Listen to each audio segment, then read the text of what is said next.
I have recently worked with an 18-year-old autistic girl who was an inpatient at a child and young person's psychiatric department.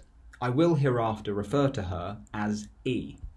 E has long experienced ARFID and as a result has lost a substantial and dangerous amount of weight over the years, which eventually led to her being taken into the child and young person's psychiatric department as an inpatient.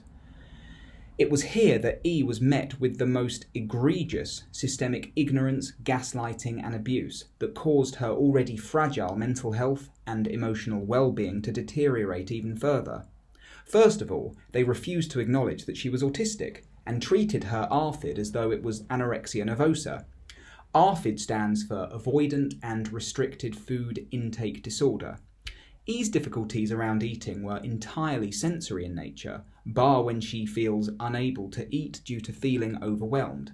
During such times, E's mother states she can hardly breathe during these times, let alone eat.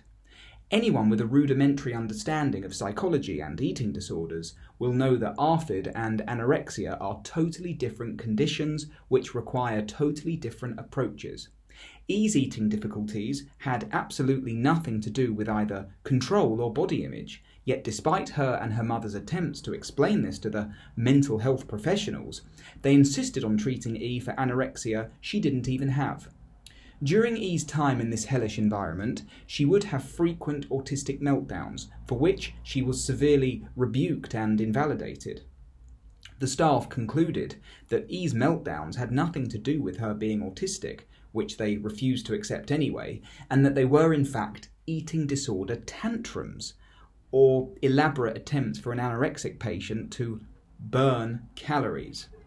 Another couple of reasons the staff gave for why E would behave in such a way was that she is engaged in a fight with her anorexia and protesting against the child and young person's psychiatric department's protocols.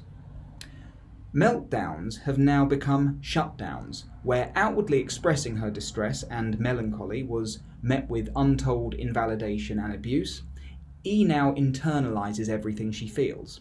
E's mother tried numerous times to inform the staff at the child and young person psychiatric department about E's being autistic.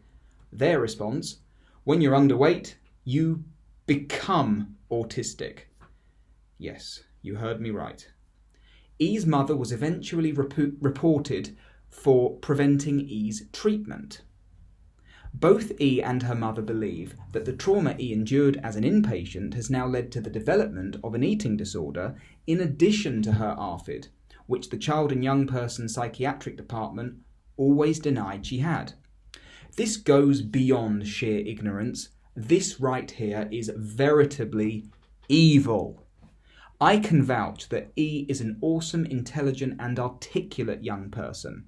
She really moved me when, after our appointment, she spilled over a couple of minutes. She said to her mother, "We've gone overtime and he's autistic. Let's stop now because I don't want to stress him out." I was so moved by how thoughtful, considerate and empathetic this was.